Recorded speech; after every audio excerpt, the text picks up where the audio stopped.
Happy Monday. It's the Jam Nation podcast with Jonesy and Amanda. Action-packed podcast today. We met Daryl today. What a great guy. He's our second Jam finalist. Really like him. A lot of women have expressed interest in him. It's our job to sift through all the people who've said, I like him, for us to find someone who we think should go on a date with him on Thursday. Mm-hmm. Also, I was trolling the internet and came across some great workplace nicknames. I love a good workplace nickname.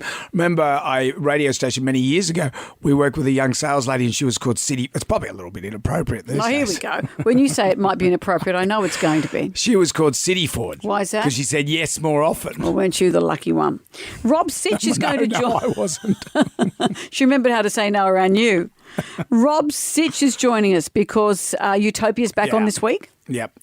Also, Emma Gillespie will be talking us through Kim Cattrall coming back to Sex and the City with some stipulations. And we look at sharenting on the pub test. In France, they've outlawed it. Parents oversharing their kids on social media. Enjoy the podcast. Everybody online. Right now, by the miracle of recording, we had so many requests for them to do it again. Mistress Amanda. Miss Keller. Amanda. Doesn't work alone. Wow, this is fantastic. Her friend is in a back room making the tools of the trade. I've heard them describe him as a drunken idiot. Sorry, I've been drinking beer. The legendary pirate Jonesy and Amanda the actress. Hello, Wiggles. Congratulations, Mandy. We're on the radio right now. What is it you can't face? Jonesy and Amanda, you're doing a great job. You have no empathy for anyone but yourself, you giant tool. Now's the time to hear good radio. Sorry, a bit of a tongue twist there. What are you, an idiot? Jonesy and Amanda are here. It's showtime, a-holes. We're on the air. Hello there, Amanda. How are you today? I'm good. You're wearing a bit of a Vivid top.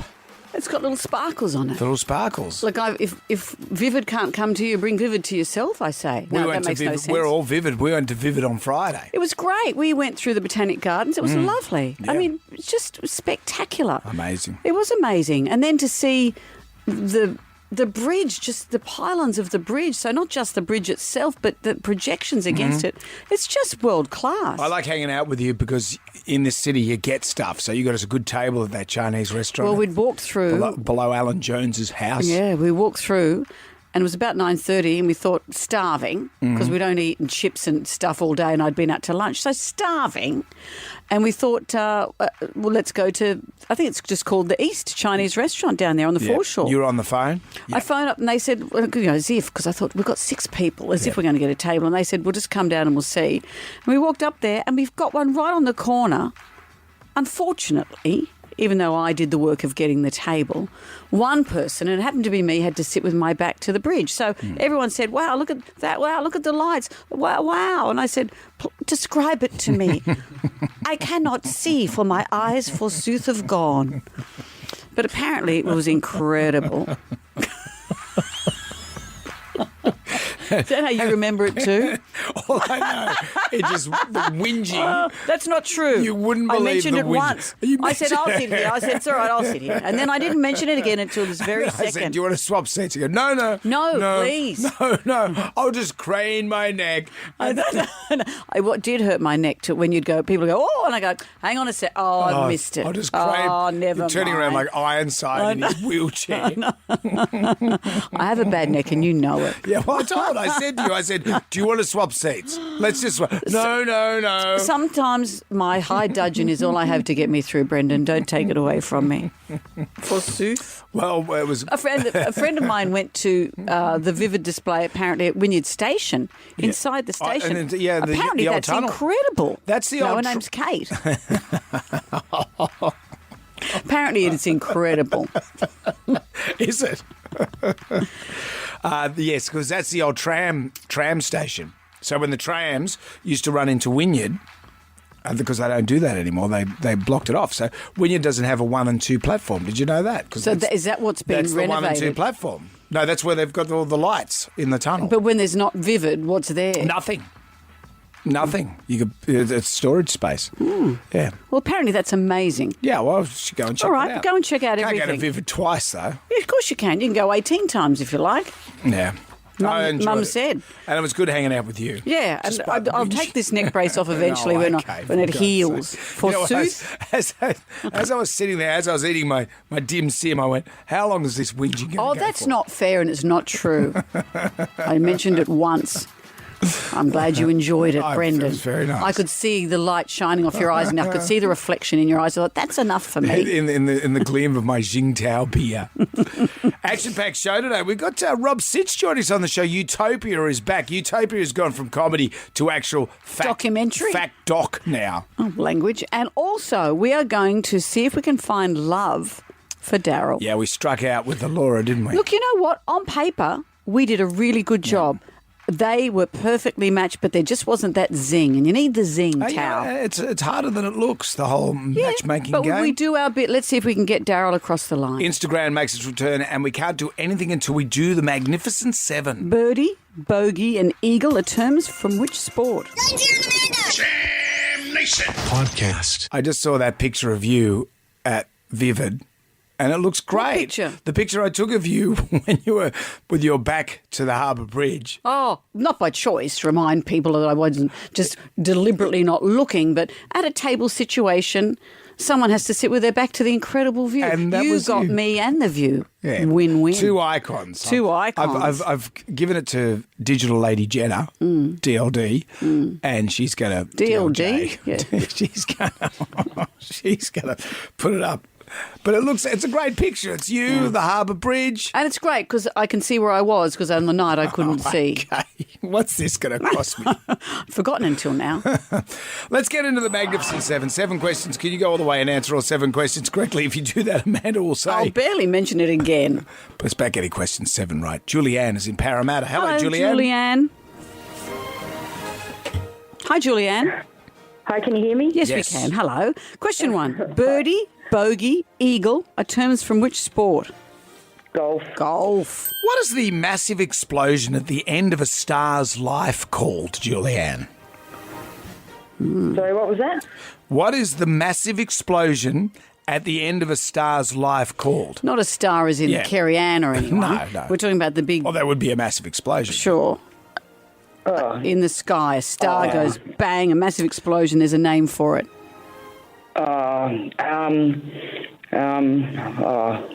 I can't think of it. Sorry, We Julianne. could listen to you hem and haw all We morning. could. But we've got Nick of Cantleyvale. Hello, Nick.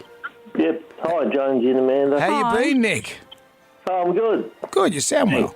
Nick, if a star explodes, there's a name for it. A massive explosion at the end of its life goes bang. What's that called? Is it supernova? Yeah. Supernova. Let's play the not-so-secret sound. Duh. What's this?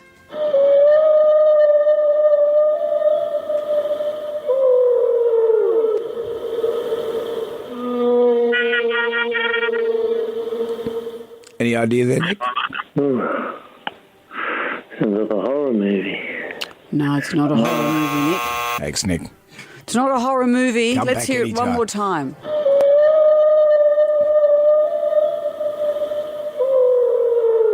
Some might say that we're right in the middle of this particular spotting season. What is it? Jam Nation.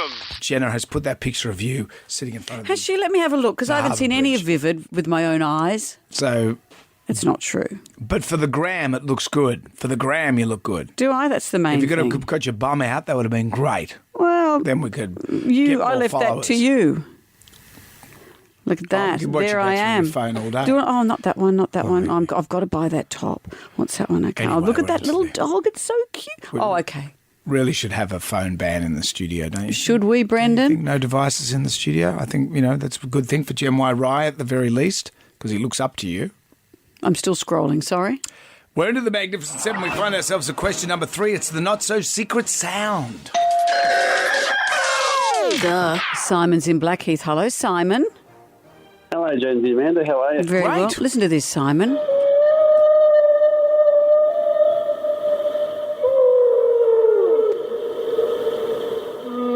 What do you think that might be? I'm going to say some whales. It is a whale. It's a whale. Well, there's something funny about whales, Simon. No, probably was me last night. Yeah. in bed. Well, a bit of rich food, it can happen. The shapes found in the game Tetris are technically known as what? Tetrasaurs, tetraminos, Tetrominos, like a domino. tetrominos, or tetracles. Could you say that again? I wish I could. Tetrasaurs, tetrominos, or tetracles. What's those little shapes in a game of Tetris? What are they called? A, B or C, you reckon? Tetrominos? It is. Yeah. Tetrominos. You know your stuff. Question 5. From the popular TV show, the kids' show, what breed of dog is Bluey? I'm going to say blue cattle dog. Yeah, blue heeler, blue cattle dog.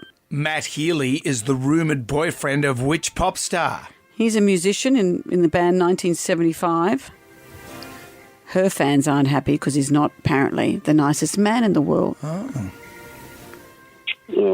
no, I'm out. Simon. Anne's in Glenbrook. Hi, Anne.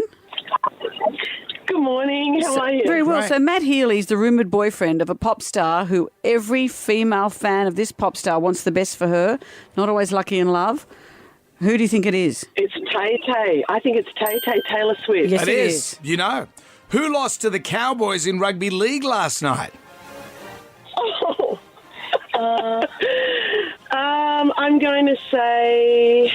I have no idea. I'm going to say Parramatta. Oh, sorry, Anne, no. She's an old school pantsing too. I was watching that game. Yeah. Jackie is in Bass Hill. Hi, Jackie. Hello. Hello. So who'd the Cowboys beat last night? Melbourne Storm. Yeah. Storm. A pantsing. Congratulations to you, Jackie. You have won the jam pack. It's all coming your way. $150 to spend on dinner at your local club. Vote in your local club the Perfect Plate Awards, perfectplate.com.au. A double pass to Slide Night at the Sydney Opera House, hosted by Rove McManus. I understand that Jonesy and Amanda, they're going to be down there. We're performing on one night. Maybe we should book another table at that restaurant and put you, with your back towards the Opera House. Let's do it.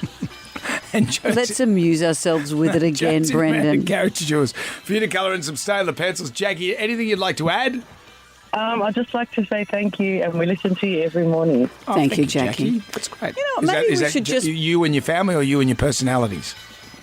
Me and my boyfriend, we work together. Oh, great. We listen to you together on the way to work. Oh, that sounds nice. I'm pleased to hear it. And I'm going to suggest that next year Vivid should just be projected onto my face. So I never see it, but everyone else does. I offered to swap seats many times. Well, but you were sitting with your wife. I'm not going to say, yeah, let me sit in the middle there. Makes You no could have sense. You could have sat next to Ellen. Actually, would have saved me a lot of grief. I was getting grief from that side and grief from the grief to the left of me, grief to the right. Jonesy and Amanda. Jam Nation. Podcast. How the hell do you work this thing? All you gotta do is press a button and bang. Here we go. You're pressing the wrong button. Thumbing through the Jalmanac, our big book of musical facts. On this day in 2016, the four members of ABBA performed alongside one another for the first time since 1982 at a private gala to mark 50 years since songwriting duo Benny and Bjorn met for the first time in Stockholm. Mm-hmm. I wonder if they got Stockholm Syndrome while they were there. Imagine if that happened. They fell in love with their captors. That's what happened themselves. Speaking of 50-year anniversaries, next year it's 50 years since ABBA won Eurovision, which catapulted them into stardom. And that's with what's Waterloo. interesting, because next year they're being held in Sweden. Yeah. Sweden! Rumours have been swirling that they would perform to mark the milestone, but Benny has shut that down recently, saying, No, Oh. okay, have you got anything more to add there, Benny? no. Ah, he's chatty, isn't he? The Swedish. This hasn't stopped the ABBA Voyage tour in London, though, which sees them perform as digital avatars. It's been on for a year, and 1 million people have come to watch, and they are currently being offered $1 billion to take the show to Vegas. Is that the Avatar or the gang? I don't know. How much money do you need if you're living quietly, having a nice time? Well, he just having lives a in a cup yurt. of tea for lunch. Who's living in a yurt? He lives in a yurt. Who? Benny and Bjorn. They both live in yurts together. They don't live in yurts. They live in a yurt. You made them out to be hobbits, They do. Swedish hobbits. They got a little island and they live in a yurt. They do not. They do. It would be the most palatial yurt of all time. I'm not saying You'll just say it because you like the word yurt. I'm not saying it would be a bad yurt, Hmm. but it would be. Or maybe he should do it. That way he can move out of his yurt. Okay, I think we've. What are we playing? What do you think? You like this? Mamma Mia. It's 24/7. Love it. Jam Nation. Now that both boys aren't living at home, and last year Jack was living on campus, but that didn't feel like he'd left home. He had to a certain extent. Sure. But I knew he had to come home for uni holidays and all that kind of stuff. But now he's living in a flat, so this is slightly more permanent. So there's a room in our house. We don't have a very big house, and there's a room in our house that has morphed into a number of things over the years. When the kids were little, or when we first bought the house, that was we bought it from an old lady who'd lived in there since the 1930s or something. That had been the lounge room, her dining room. So there's a fireplace in there, and we'd sort of made a playroom into it, I guess, because I was pregnant when we bought the house. And so when the kids were little, there was a TV in there, and it was always toys and blocks and blah, blah, blah. And then it became a hangout room for the boys and the computer games and things. And then it's a room that Liam used to study for his HSC. I don't know why Jack didn't do the same. Jack studied in his own room, I think. He did it in his own time. But so it was a study area. And now that the boys have gone and there was a fold-out bed and, that kind of stuff in there, I thought, I've never had a space of my own in the house. Harley has an office and there's a front room that also has a thing that the boys can play computer games in. And Harley's moved some exercise equipment in there, and he's now got a car simulator, a computer car game thing. So he's got a variety of rooms in the house. So I thought it's time for me to have one, because I wrote an entire book just sitting at the dining table. It took me ages. Kids, there was one morning where a football was being thrown back and forth over my head as I'm trying to meet a deadline. So I thought this room can be my sitting room. Mm-hmm. I can either read in my sitting room or sit in my reading room. It can go either way. So I've cleared a lot of the boy stuff out, which means there's still a wall-mounted TV that I don't need in there. That can go somewhere. But a big Michael Jordan picture on the wall that's gone under Liam's bed. Mm. So all the boys' germs, the textbooks that were still everywhere, cleared it all out.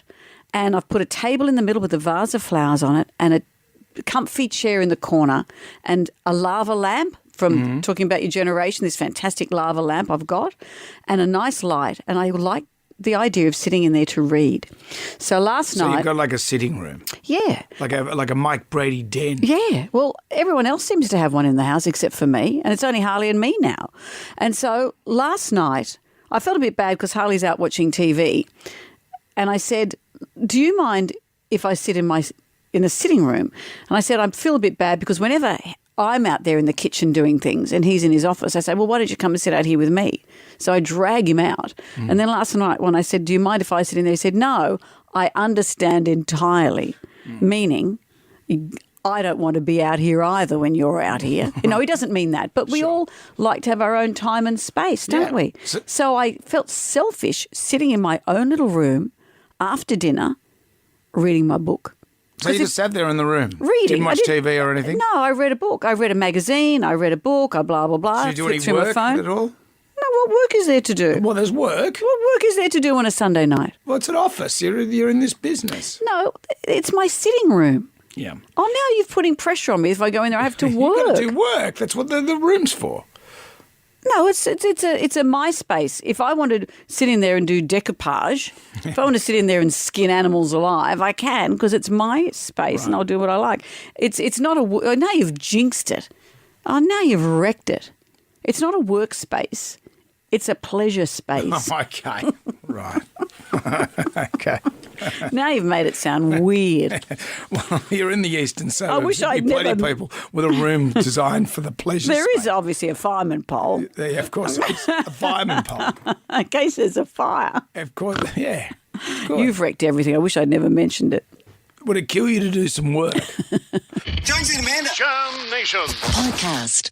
I'm so lonely, so lonely. No need to feel sad and blue. Let Jonesy and Amanda find love for you. Week 2 of Jam Singles, and we didn't do so well with Allura. I thought we would have done better. No, I think we did okay because on paper they were perfectly matched. I think we did a good job, but there was just no spark, and that's okay. We can't generate spark, but we can put people together who could be potential partners. Where, if we're to liken ourselves to an internal combustion engine, where the fuel and the air We just need the spark. That's right. Well, And we're going to then, see what we boom. can do with Daryl. So this week it's Daryl's turn. Daryl's joined us in the studio. Hello, Daryl. Hi, how are you? Very well, thank you. Lots of people have been interested in you. You are a very self-assured, handsome guy. So let's talk about relationships and what you're looking for in a relationship. And actually, let's start with, have you had many relationships? No, not in a long while. So And what is it? Because Jonesy and I, we're going to be the ones who are going to sift through all the people that have applied to meet you, and we're going to find one that we hope really suits you. So what would you like us to look for? someone that's compassionate, someone that's caring, empathetic, and just loves life. Mm-hmm. Yeah. And in terms of physically, what would you like us? Is there anything you think, you don't like curly hair or anything like that? No, I think if there's a spark or some attraction, you'll get past most things. Okay. Yeah. Okay, this All is right. good. Well, that's leaving Spark, it wide open. attraction. Yes, compassion. Compassion. So, in past relationships, when you look back, were there things that you think, oh, that's why that went wrong, that's what I can fix? I think everybody has some dramas throughout their life. And I think at my age now, I've just worked on myself to look past everything and try and be an overall better person. So. And yet you still follow the sharks? I still follow the sharks, yeah. What is this? What are you doing here? We have to put it out there. He's a sharky. Yeah, Let's just put that. Might be I think red that's flag. a giant. That's made him a giant hornbag. There's probably women just running to the station now. Take me. Well, they should be. All right. So you love your sport. Yes, I do. What else do? If on a weekend, what does Daryl do? I generally play golf on a Saturday morning. Yep. So you go on for a few hours? Yeah. And that could be an attractive trait, ladies, by the way. He's not going to bother you on a Saturday. Or I'm at the gym, or I go out for breakfast, or go and do some shopping. Yeah. And so you like to eat out? Yeah, I do. And, are you bookish? Are you movie-ish? You like watching TV? What kind of things? I like watching TV. I like watching sport. I like attending live shows, live sport, some theatre. Mm-hmm. You're a bit of an all-rounder, Daryl, when I look at you. Yeah. I can't believe you're single. Yes, why do you think that you haven't fallen in love in the last few years? Have you been on some dates? Only a few coffee dates, and it hasn't gone any further. I find that when you match with someone, you either don't hear from them or you don't live in their street, so they don't want to know you because it's anything outside their suburb is too far. Yeah. Oh, that's hard. That wipes out most of the city. Well, I think proximity is a big thing. Particularly in a city like Sydney, where we've spread out so far. I guess so, but if you're looking for love, you've moved cities for it. Well, you can get in an Uber every now and then or get a bus Okay. if it's the big deal. Yeah, well, they're doing track work every weekend, so that's going to be hard. Well, Daryl's at golf, so that's fine then. This is good. Yeah, These that's are right. all. This might just sound like gibberish to you, Daryl, but really, Amanda and I are putting it all together. We're putting together a game plan. And so you're going to go on a date on Thursday night, and during this week we're going to talk to some other people in your life to get a perspective on you and what we should be doing on your behalf. Yep. And then Jonesy and I will put on our matching pants. And our matching hats. Yes. And we'll see what we can do for you. That's great. Thank you. Look at Daryl. He's a bit worried. Don't be worried. Trust us, Daryl. We've We've got your best interest at heart. Nothing can go wrong. We're looking forward to seeing you on the date on Thursday. We'll check in with you on Wednesday before the big date. Thanks for coming in, Daryl. Thank you for having me. Wheels are in motion. Jam Nation. We're doing a gram right now. Who wants some free money? Instant. Coin, cash. Moolah. I like the sound of that. Jonesy and Amanda's Instagram. Here it is, 10 questions, 60 seconds on the clock. You can pass if you don't know an answer. We'll come back to that question if time permits. If you get all the questions right, you win $1,000. And then we ask you another question. Do you want to double your money? Get the question right, you get $2,000, but you take a risk, get it wrong, we see you later. Kate's in Campbelltown. Hi, Kate. Hi. Hello. Our advice to you is, if you're not sure, say pass, because we usually have time to come back to it, but if you're wrong, that's the end of the game, okay? Okay. Yeah, World's change in 60 seconds, Kate. Let's see if we can get $1,000 for you in the next 60 seconds. Kate, are you ready? Okay, that would be so good. Thank you. I'm ready. We've got 10 questions. Your time starts now. What part of the body do eye contacts go in? Eyes. Question 2. In which state would you find the Great Ocean Road? Victoria. Question 3. Slam dunk is a term used in which sport? Basketball. Question 4. What type of cheese is traditionally used in a Greek salad? Feta. Question 5. Summer Bay is a town in which Australian TV show? Home and Away. Question 6. What's on December 25th? Christmas. Question 7. Who directed the film Pulp Fiction? Baz Luhrmann. Oh, You're doing so well. It's Quentin Tarantino. Oh, shivers. Oh, plops, Shivers. Kate. You were on a roll. Oh, and he was just in the news. Did you hear that story about him licking that woman's feet? Yeah. Okay, well, And let's end on when a I downer. saw that story, I thought, oh, yeah, that's fair enough for Tarantino. At least he didn't kill anyone. I wasn't like shocked.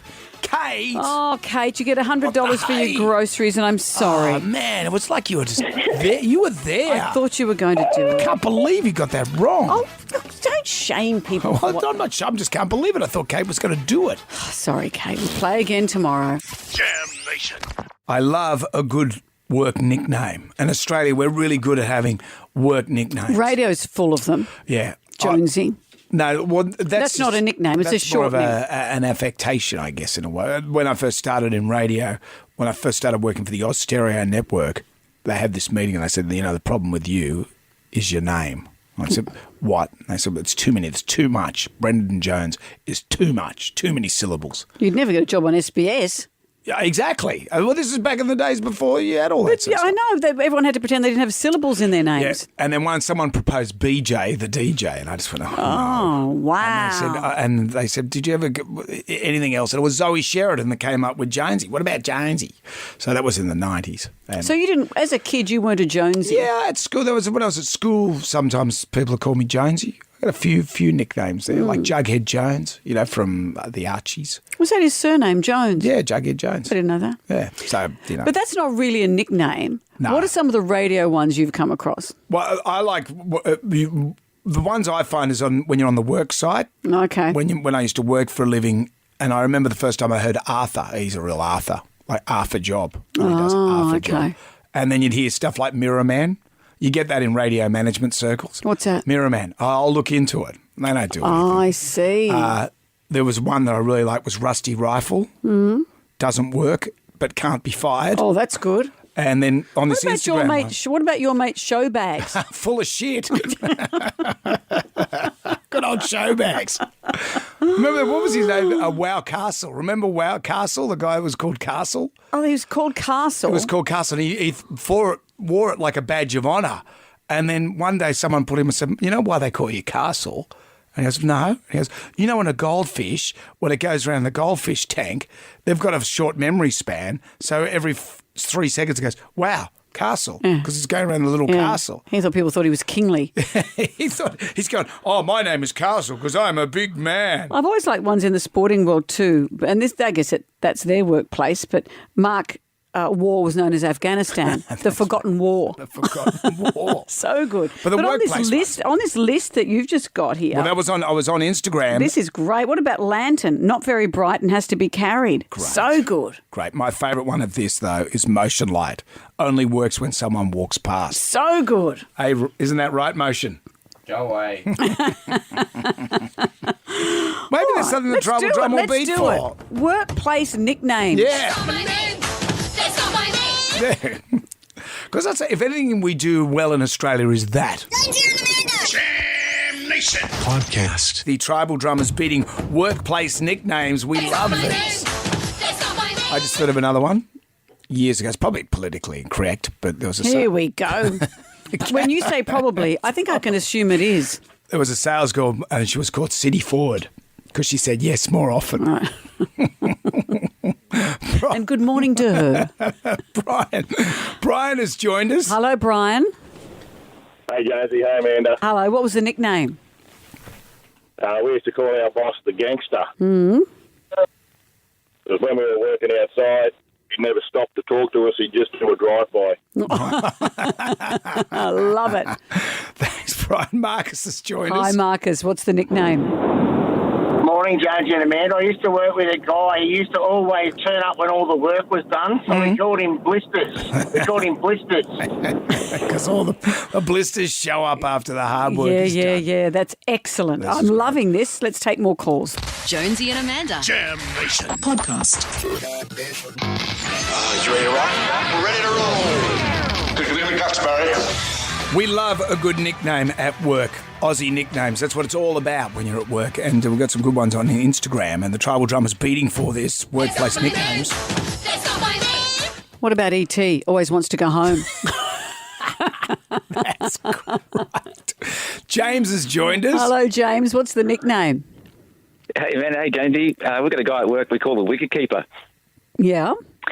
Because he puts gloves on and then stands back. Oh, that's very so good. true. Very good. Thanks, James. Matt's joined us. Hello, Matt. What's the nickname?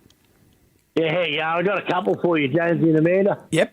We got one bloke we call Sensorlite. He only works when someone comes around. Right. And we've got another bloke we call Boots, because all you can see is sticking out from under the boss's desk at the bottom of his boots. Right. Boots. Thank you, Matt. Andrew has joined us. Hi, Matt. What's the nickname? Matt, I thought I was Andrew. Oh, Andrew, sorry. Hello, Andrew. You Hello. are Andrew. You are Andrew. That's your new name, You're- Matt. Yeah, that's your nickname. No, Andrew. No, I'm a bricklayer, so I have two nicknames. One was a TAFE where they used to say "what" to me. They would say "what" because I got a hearing problem, and so I was always saying "what," so they'd say "what," so I just had to laugh at myself as well. Right. Well, that's outrageous. Tell me you have to laugh at your own nickname. Because you're deaf. What? And then the other one at work, when I started working with a new crew, they were so much faster than me at bricklaying that they would call me Redback because I wouldn't get out of the corner. Well, it sounds like you found the humour in it, though, Good Andrew. idea, Andrew. Thanks, mate. Thomas has joined us as well. Hello, Thomas. All right, how are we? Good. What's the nickname, Thomas? Oh, we've got a bloke we call Foreskin because he disappears when the work gets hard. That is Love it. Excellent. Thank you. Thank you for all your sharing. calls. The pub test is coming up. Speaking of sharing, what about sharenting? Sharenting. Sharenting or sharenting? Well, there's no such word as sharent. It's sharing parenting, munched together. Parents who overshare images of their kids on social media. It's not sharenting.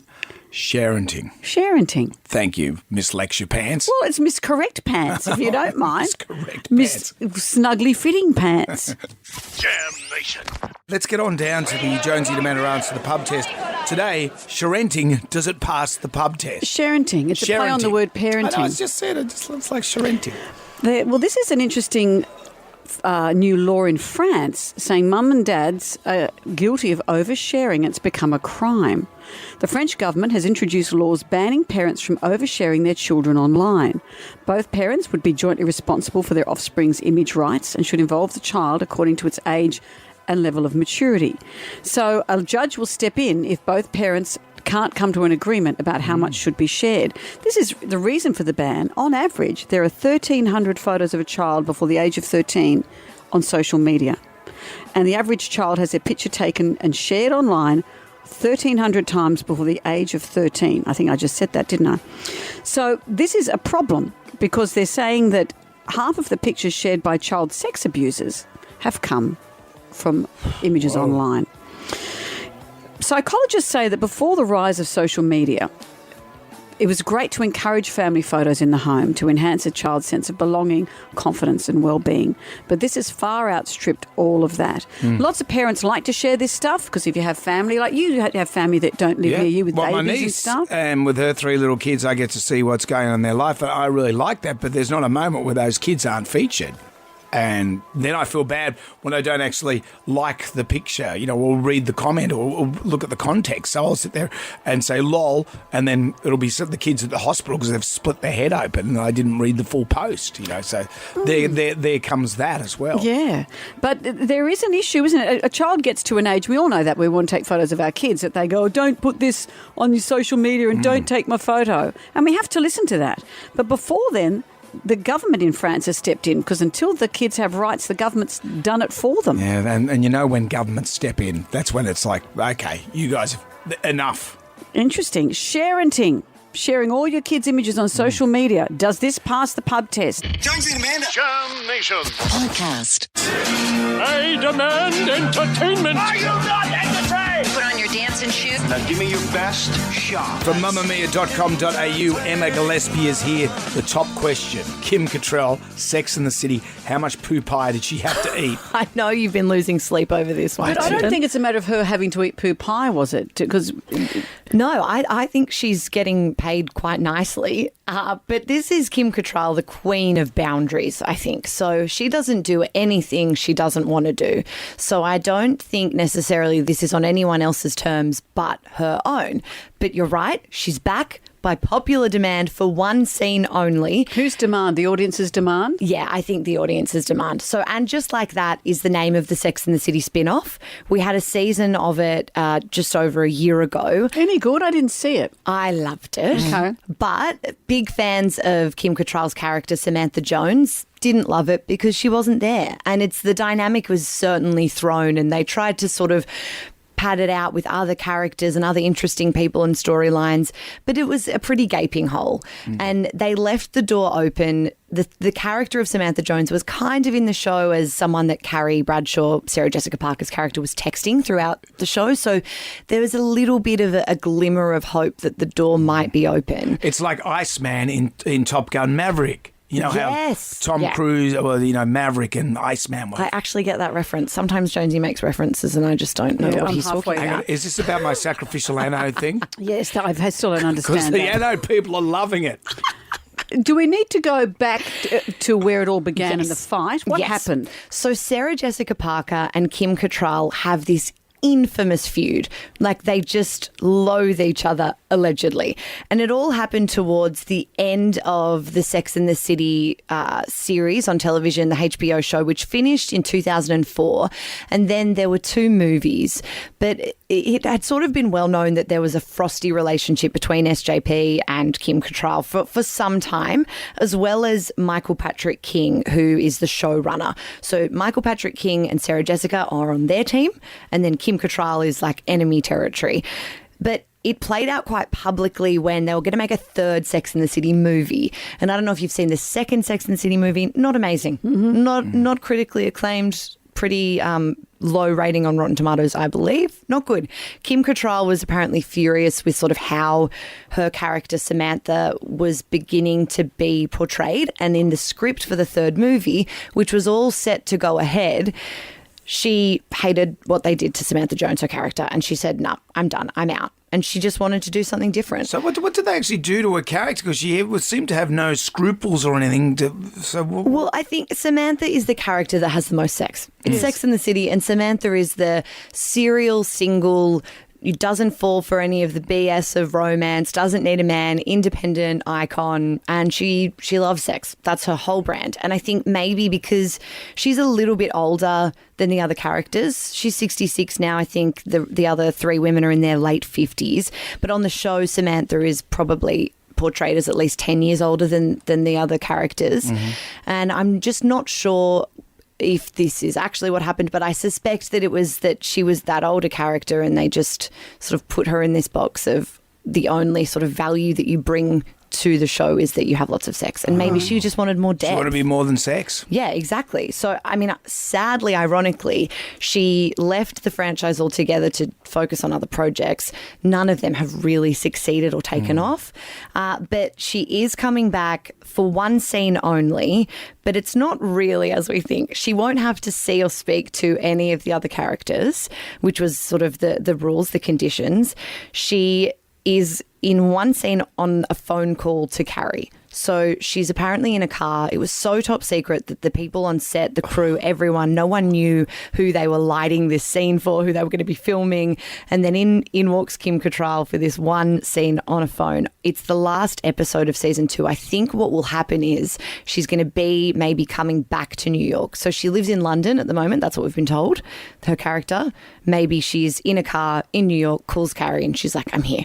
How do you, as a fan of the show, meaning you, not me, I don't mind the show, but if you're a watcher of the show, knowing about the feud, when you see this scene where you go, yeah, they're talking to each other, or you just go, that's so, I can't get past the real story. I think when I watch it looking back, I do feel this sort of sense of you're aware of it all the time that they hate each other. But weirdly enough, it kind of makes it more impressive to me that they're professional enough or good enough at their jobs to be in the room with each other, have these really candid scenes, really intimate moments, convince us that they have a beautiful friendship when really as soon as the cameras are turned off, they don't talk to each other. But no one really thought this would ever happen. In 2022, Kim Cattrall said that she found out about the spin-off and just like that from social media, that she wasn't approached, she wasn't even asked. And people said to Sarah Jessica, why didn't you ask her? And she said, well, why would I ask her? She was never going to say yes, and there's too much that's gone down. So she was never going to be included? No. It's got a bit of after MASH vibes. Remember MASH? MASH wrapped up, and then they had I remember MASH? So much like this. So after MASH, they did a thing with after, and it had BJ Honeycutt, Klinger, and the Father Mulcahy. Show bags, all the best. All of them show bags. And I'm going, what? So it's exactly the same thing. Yeah, thank you for saying it, because I had that next in my notes, that thing about MASH, my favourite show. Now it's a sacrificial anodes. Thank you. Dear me. Thank you, Emma. Thanp you. You'll catch her at mamamia.com.au. Jam Nation. We're not gonna take it. I want you to get up right now. I feel like I'm taking crazy pills. Go to your windows, open them, and stick your head out and yell, I'm as mad as hell. I'm not going to take this anymore. Down to the Jonesy and Amanda Arms for the pub test. Sharenting, does it pass the pub test? There's a new law in France banning parents from oversharing their children online. On average, 1,300 photos of a child is shared on social media before the age of 13. And they're saying this is a very serious security risk. Half the pictures shared by child sex abusers were initially posted by parents on social media. That's scary, isn't it? And also, a kid doesn't want to be defined by a tantrum they had when they were 4 years of age for the rest of their life. Because often funny, ridiculous things can be shared, and that all can go viral. It's not just your grandma seeing a nice picture of a baby. Possibly it's about the parents being discreet or being selective about what they post. Well, of course they should, but can you rely on people to be that? Often those sites are monetarised and they're making money out of their kids. Well, in France, it is now a crime. What do you think? Sharenting, does it pass the pub test? Look at this photograph. No, it doesn't. There's too many predators out there. I believe in encouraging belonging for the kids, but no, this is going too far. This sort of passes the pub test because I think it's really great to celebrate great things and achievements that these children do. But at the same time, I think it's about having a filter. I think you need to hold back on certain information like school logos. But I think moments in time are really important to share. It's just not that oversharing. No one needs to see that. No, you've got to use a private WhatsApp group to share photos. We don't share anything on Facebook or other social media. It's only on the private Facebook group. I think it's a huge call to make. I think it's going to be too hard to police, and it's almost ingrained now, isn't it? Doesn't mean we should put up with it if you don't think it's right. Mm-hmm. Just because we think the genie's out of the bottle doesn't mean to let it go. Exactly. Thank you for all your calls. Jam Nation. Podcast. He's the man that can do it all. He can direct, he can write, he can produce, he can act. Rob Sitch returns to the box tonight, Wednesday, as Tony Woodford in Season 5 of Utopia. This show is a comedy, but it's so real it hurts to watch it sometimes. Fat doc, I find. A what? Fat doc. Oh, there you go. Rob Sitch, hello. Oh, good morning to you both. Hi, Rob. Lovely to be back on. It's great to have you on. Amanda's not familiar with TV terms, but fat doc is the new thing. I've been called worse. Yeah, I copy her. I'm going to steal that one. Yes, that's right. I thought you'd know all about fact docked. No. I mean, normally when a comedy's not funny, you call it a dramedy, Jonesy. A dramedy. So good. Well, like Utopia is funny. It is funny, but it also it infuriates me because I think this is so real and this is where our taxpayer money goes. Are we allowed to feel angry when we watch? I think so. I think when we started, we used to joke that, the totals we're using were like 3-4 billion. And slowly, as the series has gone on, we've had to add a naught because it seems that stuffing up infrastructure is one of the few bipartisan things we have in this country. Yeah, it's incredible. I was reading an article that said that you first came up with this idea when you drove past roadworks for 4 years. You thought, has anything changed there over time? Yeah, it was. In fact, I think it was 6 years, and I tried to find out what was the delay. but I got talking points. You get a media advisor speaking to you. Well, really good infrastructure takes all that sort of stuff. And so I thought, that's the first episode. There you go. And that's true. And whenever I watch Utopia, I always just think this is just real life. Like in Sydney, the light rail debacle for all those years, I'm thinking this is an episode of Utopia. Well, I can predate that with the monorail in Sydney. Oh yes. Wow. I went on the monorail when it was closing down. I thought I should go on the monorail just to see what it's about. And I kid you not, this old guy walked from Darling Harbour to Centre Point Tower quicker than I did in travelling around the whole monorail. I remember it being slow. The funny one was in our first series, we came up, where's the stupidest place to build a really expensive stadium? And so we made an episode about building one in Hobart. And talking about life imitating art, they're about to do it. Yeah. I know, you should be careful what you ask for. Yeah, no, because what you guys did with Frontline, you're doing now with Utopia. Yeah. You know that. Well, they announced a big review into all the infrastructure. It's funny, though, everyone loves good infrastructure, just no one wants to pay it. I remember hearing a story once that Athens in 500 BC almost went broke building the Parthenon. So it's a long history. What's some of your favourite storylines? What are the ones that you're most chuffed about? Well, the stadium one was the one that I love the most because we couldn't think of a reason. So when the Prime Minister announced it, I went, I wonder what reasons. The term we came up with is a multi-purpose stadium, and then you change the subject. And blow me down. There he is saying it's a multi-purpose stadium. Because remember the multifunction polis? Yes, I did about 1,000 Beyond 2,000 stories on it. What was a multifunction polis? I think it was just like an industrial suburb where all things would be possible. Because I remember, the old MFP. Well, I remember last time we were talking and you said something about intermodal, and I didn't even know what intermodal was. And then one day I'm on my way to work, and sure enough, this sign says intermodal area. And intermodal is all different transport forms. You got truck, you got rail, and something else. Well, Sydney's got a huge one, the Moore Park one. And you say, so the whole idea is you get an intersection of big trucks and rail, and it's a sort of a clearinghouse. And so there's a lot of common sense behind an intermodal, I must admit. I'll give that one the tick. But every time you see a project that's worth something, you know it's going to be 10 years before it's completed, and its reason for being could just shift completely by then. So I go, the easiest thing in researching Utopia, Amanda, is all you do is you enter what you're researching, hydroelectric plant, and then you just add blowout. And so it just throws up all these articles from all over the world. But I like the terminology like shovel ready. Oh yeah, shovel ready. So I mean, it's just because all the incentives are mismatched because the media cycle's 24 hours. And freeway's 24 years, so it's sort of they don't sit side by side. No, they don't. No, they don't. Well, we look forward to seeing you back on the telly tonight. Season 5 of Utopia. Not tonight, it's on Wednesday, I should say, 8 p.m. on the ABC. Rob Sitch, thank you. Thanks, Jonesy. Thanks, Amanda. Lovely to talk to you.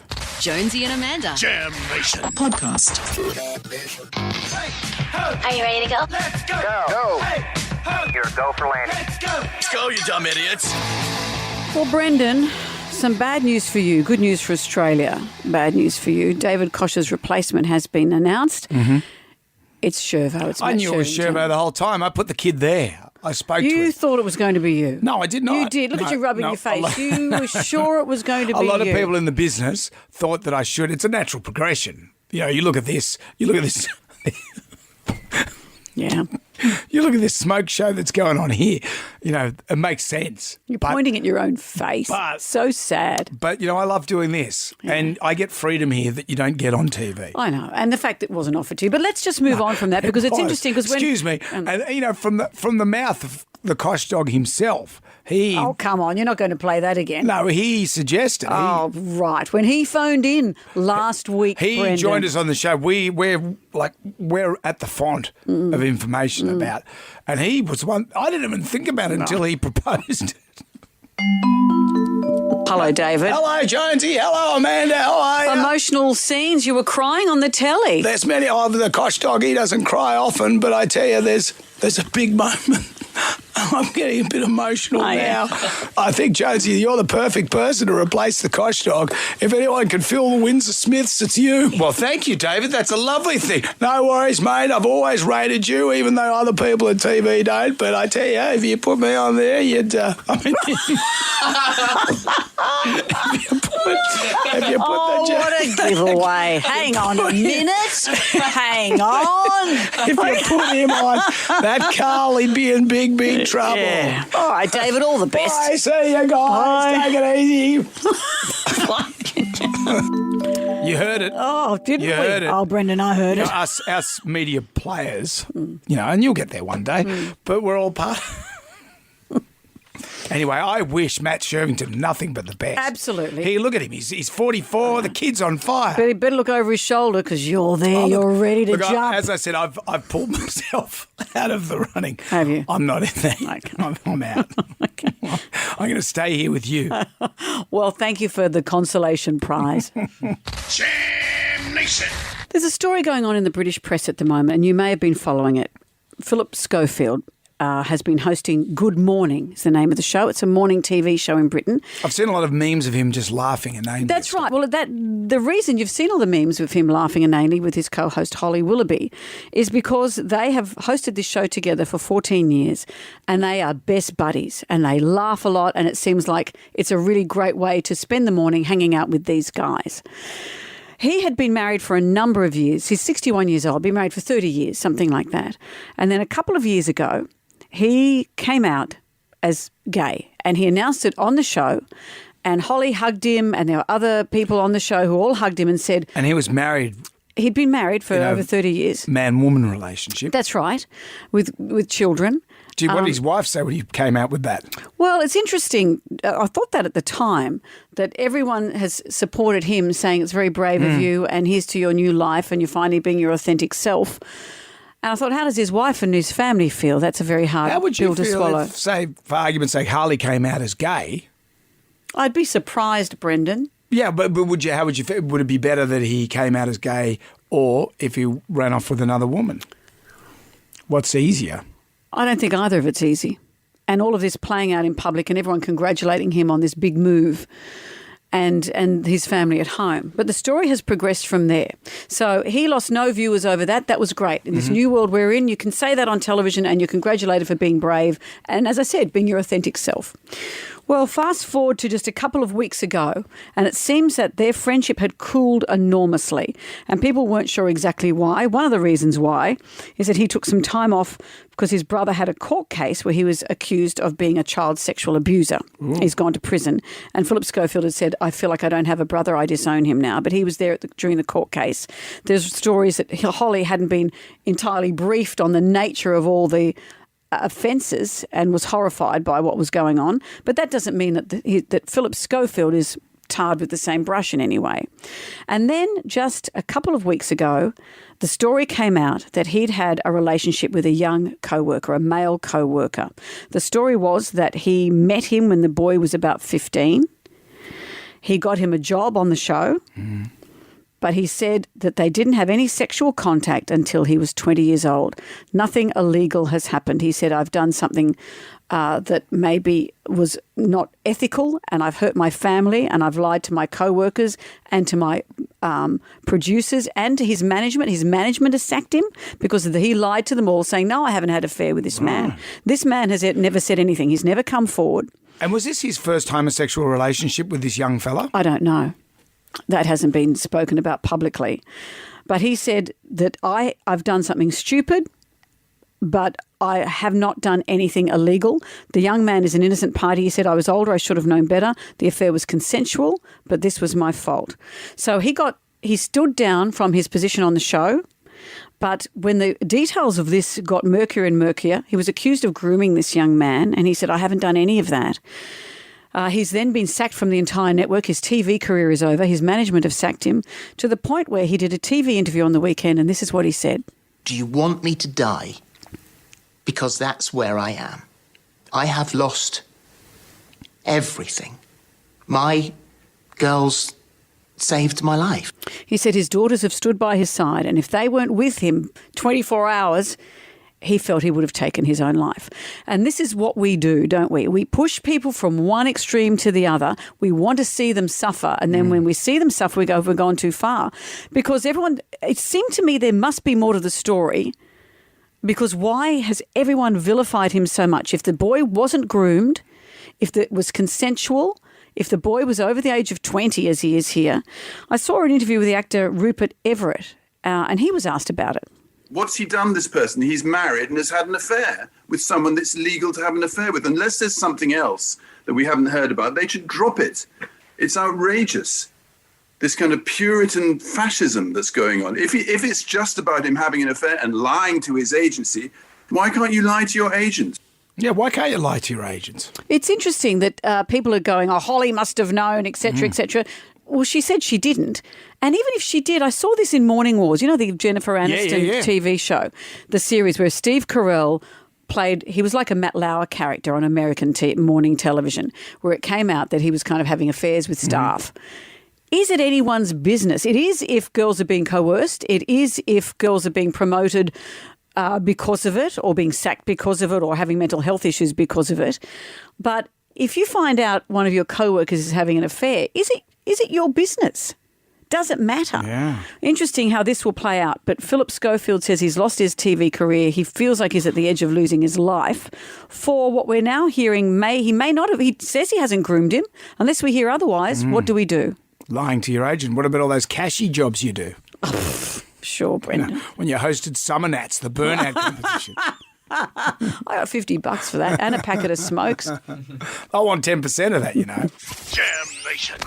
Everybody shout! Come on now, sing out! It's time for the Ghoulies get together. Would you like to win $20,000 cash? You can if you're our favourite Ghoulie of the year. Just download the iHeartRadio app, go to WSFM, press the microphone, record your Ghoulie. What have we got?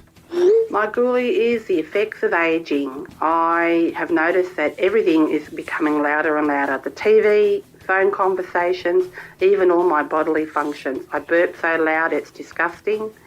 I sneezed so loud the other day the cat jumped off the veranda in fright. And not to mention passing of the wind. I am taking on my husband at night in bed. And the snoring. He now tells me I've added snoring to the menu. There you go. I did one so loud the other night it woke both of us up. A what? I ripped out a big rant. In bed? Yeah. I went, is that you? Play Dutch ovens?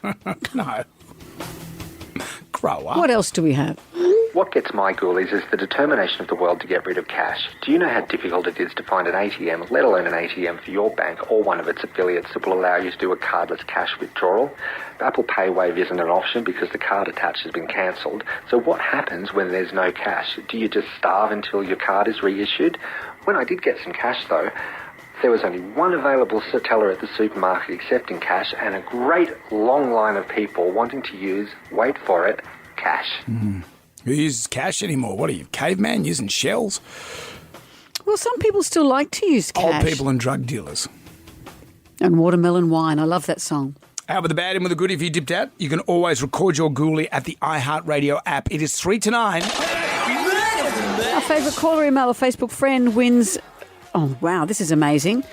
Backed by fan demand, Kiss are returning to Sydney for one final epic Australian show at Accor Stadium, October 7. Tickets are on sale now at Ticketek, but you're getting them as a prize right here, right now. You also get the Jonesy and Amanda Tea Towel and 18th birthday keyring. I saw a post about office nicknames on Instagram, and they were so good, like we like Lantern.